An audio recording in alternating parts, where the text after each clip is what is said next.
안녕하십니까. 봉추현생 이강민입니다. 2024년 11월 12일 오늘장 특징주 시작하도록 하겠습니다. 자, 오늘은 또 오랜만에 이렇게 녹화를 진행을 하고 있는데요. 또 시황 그리고 종목 특징주 이렇게 분석을 해보도록 하겠습니다. 먼저 보고 계신 화면은 네이버 카페 봉추현생 주식투자입니다. 향후에 이곳에서 유료 서비스 그리고 또 다양한 투자에 관한 정보를 전달을 하려고 하고 있습니다. 그래서 참고하시면 좋을 것 같고요. 미리 회원가입을 해 놓으시고 하시면 도움이 되지 않을까 생각합니다. 자, 오늘 코스피와 코스닥 모두 하락했습니다. 상당히 약하죠. 코스피가 2500을 다시 또 이탈을 했고요. 그리고 코스닥 역시 마찬가지입니다. 코스닥도 굉장히 약한 그런 흐름을 보이고 있어요. 단기적으로 한국 시장이 상당히 약하다 그렇게 볼 수 있는 게 역시 미국 시장의 흐름과는 상당히 동떨어졌다는 걸 알 수가 있죠. 미국 시장은 굉장히 강합니다. 지금 뭐 역사상 최고점을 계속 돌파를 하고 있는데 한국 시장은 굉장히 약하죠. 한국 시장의 하락의 원인이 뭘까요? 일단 수급적인 흐름으로 보시면은 외국인들의 매도세가 지속되고 있고요. 기관 역시 수급이 그렇게 좋지는 못합니다. 그래서 일단은 기관이 방어를 하면서도 매도를 하고 있기 때문에 이런 부분들이 역시 좀 시장에 약한 원인이 되지 않나 생각을 하고요. 개인들이 많이 매수를 하고 있죠. 개인이 매수를 하고 있는 흐름은 결코 좋지 않다 볼 수가 있겠습니다. 자, 외국인들의 수급이 그렇게 뭐 엄청나게 매도를 하는 그런 흐름은 아니기 때문에 아직까지는 뭐 그렇게 크게 걱정할 만한 상황은 아니다고 볼 수도 있겠지만은 지속적인 매도세는 굉장히 큰 문제라고 할 수가 있겠죠. 자, 한번 길게 한번 보실까요? 지금 외국인들이 과연 어느 정도나 매도를 하고 있는지 추세적으로 흐름을 한번 보면은 외국인들이 사실 여기까지는 좋았어요. 올해 보시면은 7월까지는 매수를 쭉 했었는데 8월 이후에 계속해서 매도를 하고 있습니다. 단기간에 굉장히 많이 매도를 했어요. 그래서 뭐 10조 이상 15조 정도를 매도를 했기 때문에 굉장히 큰 금액을 매도를 했다 볼 수가 있겠죠.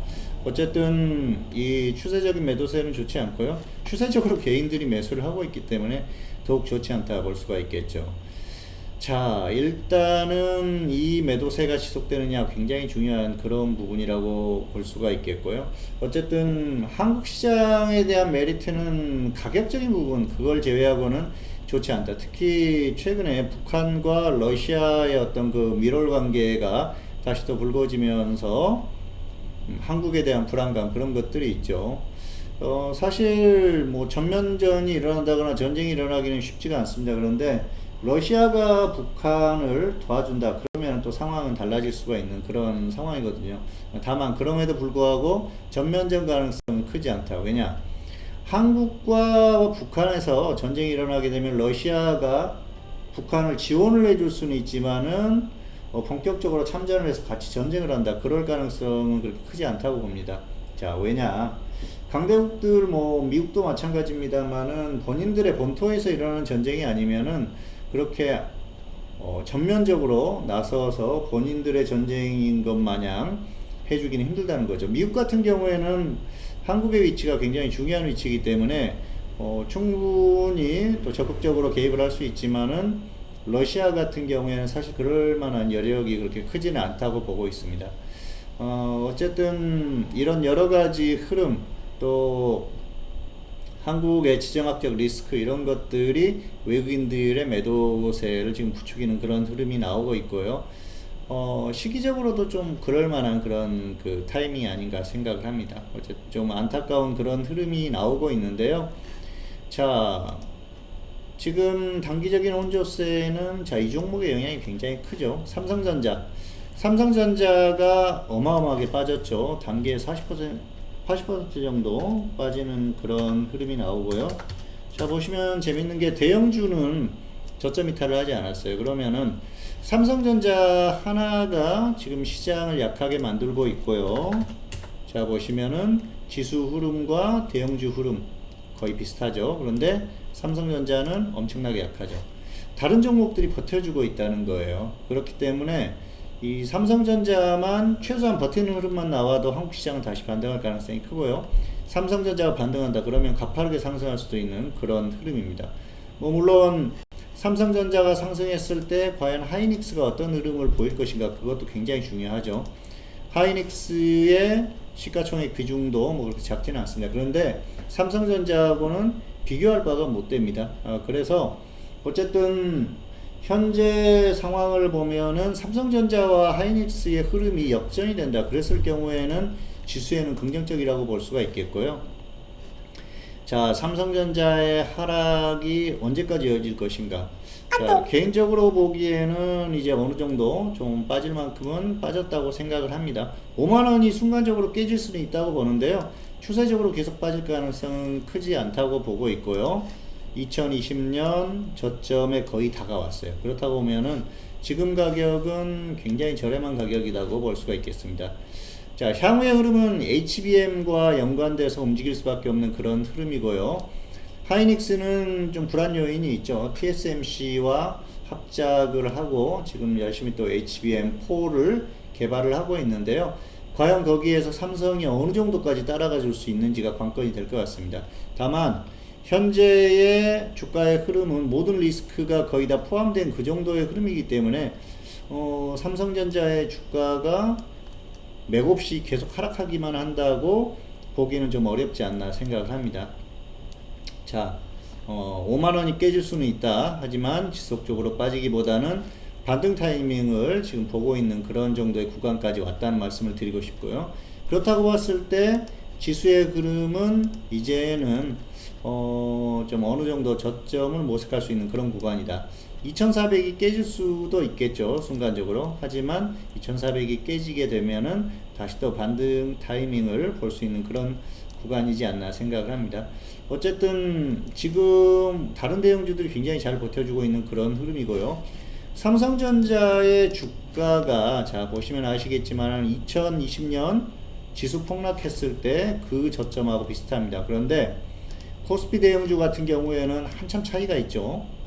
어마어마한 그 시사하는 바가 있습니다. 다른 대형주들이 그만큼 강하다는 것을 보여주고 있고요. 코스피 대형주들도 잘 버텨주고 있다는 그런 흐름을 보여주고 있기 때문에 지수에 대해서는 어느 정도 역시 삼성전자의 흐름이 버티는 흐름이 나왔을 때 급반등할 수 있는 그런 여지가 충분히 있다고 보여지고요.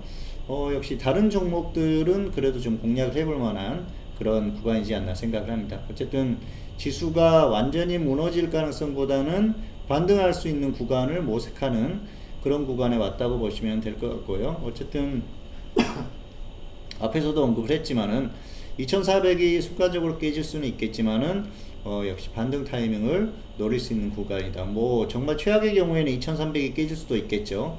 하지만 그렇게 되면은 단기적으로 중기적으로 좋은 기회가 되지 않을까 생각을 합니다. 한국 시장은 지금 굉장히 큰 변곡점에 왔어요. 여기에서 버티느냐 지속적으로 빠지느냐 굉장히 중요한 그런 구간에 왔고요. 자, 지수가 반등을 한다고 하면은 당분간은 좀 어려운 구간이 오겠지만은 올해 말이나 아니면 내년 초에는 반등할 수 있는 타이밍이 올 수 있다고 생각을 합니다. 자, 그리고 기존에는 제가 말씀을 드렸었어요. 역사상 최고점을 올해 뚫어줄 것이다. 그리고 3,500을 넘어서 쭉 날아갈 수 있다. 그렇게 말씀을 드렸었는데요. 지금 여러 가지를 감안했을 때는 지수의 고점 돌파 가능성은 지금은 반반이라고 생각을 합니다. 넘더라도 최고점이 3,400 정도, 그 정도로 보고 있고요. 뭐 크게 이렇게 넘어갈 가능성은 그렇게 크지는 않다고 보고 있습니다. 그리고 또 3,300을 넘지 못할 가능성도 충분히 있는 그런 상황이고요.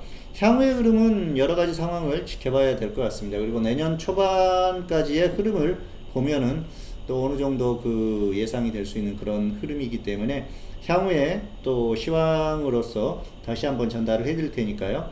참고하시면 좋을 것 같습니다. 자, 오늘장 특징주. 오늘은 자, 이 종목을 골라봤습니다. 자, 이 종목을 한번 보실까요? 예, 코오롱 글로벌입니다. 코론 글로벌이 오늘 급등을 했는데요. 트럼프 테마주 중에 하나예요. 그래서 이 종목을 추천할까 굉장히 고민을 했었는데 전혀 움직임이 없어서 이 종목이 움직이지 않겠구나 그랬더니 오늘 갑자기 또 급등을 했습니다. 어쨌든 조금 아쉬움이 남는 그런 종목이고요. 이렇게 또 조정을 받을 때는 한없이 조정을 받기 때문에 기다리셨다가 조정 받으면 접근을 하시면 될 것 같습니다. 기준가지 전달하겠습니다. 10,9,000원, 19,000원 분할매 쓰고요. 손절 마이너스 10%, 수익은 플러스 20% 이상 보시면 될 것 같습니다. 자, 마지막으로 네이버 카페 다시 한번 보여드리겠습니다. 봉수선생 주식 투자. 향후에 이곳에서 정보를 전달을 해드리도록 할 테니까요. 잘 기억하셨다가 참고하시면 될 것 같습니다. 미리미리 회원가입 하시면 좋습니다. 2024년 11월 12일 오늘장 특징주, 오늘은 시황과 종목 특징주 이렇게 말씀을 드렸습니다. 오늘 방송 여기서 마치겠습니다. 감사합니다.